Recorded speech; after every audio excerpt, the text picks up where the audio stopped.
नमस्कार. मी अभिनेता आणि व्याख्याता राहुल सोलापूरकर.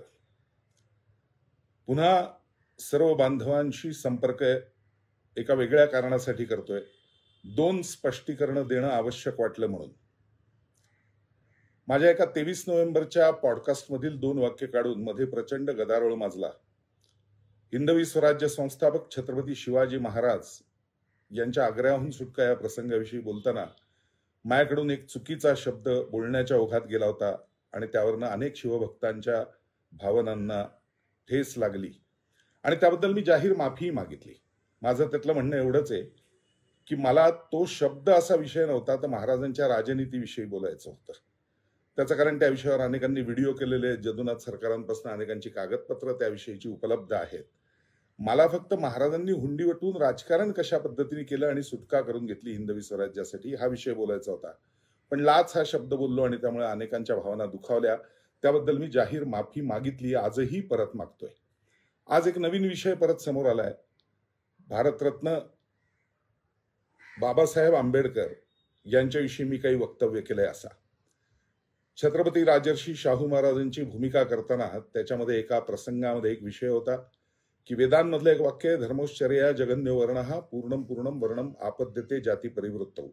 म्हणजे कोण कुठल्या घरात जन्माला आला याच्यावर त्याची जात ठरत नाही, तर तो काय कर्म करतो याच्यावरती जात ठरते.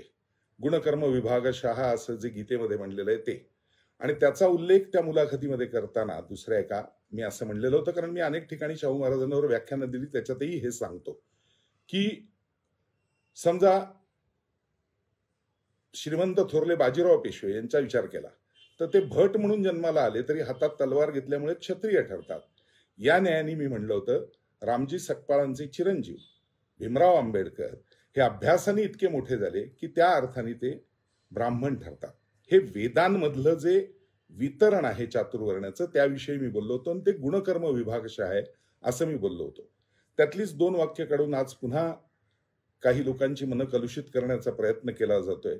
मला प्रामाणिकपणे एवढंच सांगायचंय, गेली 40 वर्ष या जीवनात वावरत असताना भारतरत्न डॉक्टर भीमराव आंबेडकर असतील, हिंदवी स्वराज्य संस्थापक छत्रपती शिवाजी महाराज असतील, स्वामी विवेकानंद असतील, श्रीमंत थोरले बाजीराव पेशवे असतील, स्वातंत्र्यवीर सावरकर असतील, अनेक विषयांवर मी जगभर व्याख्यानं देतो आणि ती अत्यंत या सर्व व्यक्तिमत्वांपुढे नतमस्तक होऊनच देतो.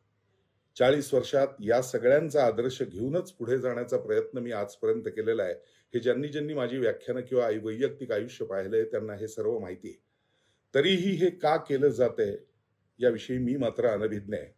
मला मात्र मनपूर्वक असं सांगायचंय की ज्या ज्या महामानवांना आपण समोर ठेवून जगत असतो त्यांच्याविषयीचं कुठलंही वाईट वक्तव्य माझ्याकडनं होणार नाही. आणि जर कुणाला तसं वाटत असेल की माझ्याकडनं झालंय तर त्याबद्दल आत्ताही पुन्हा एकदा मी जाहीर माफी मागतोय. लक्षात ठेवा, राहुल सोलापूरकर हा एक प्रामाणिक भारतीय आहे.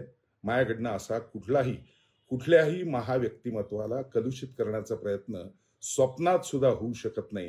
हे मनपूर्वक लक्षात ठेवा. पुन्हा एकदा मी जाहीर माफी मागतोय. मनपूर्वक धन्यवाद. जय हिंद, जय महाराष्ट्र, वंदे मातरम, भारत माता की जय.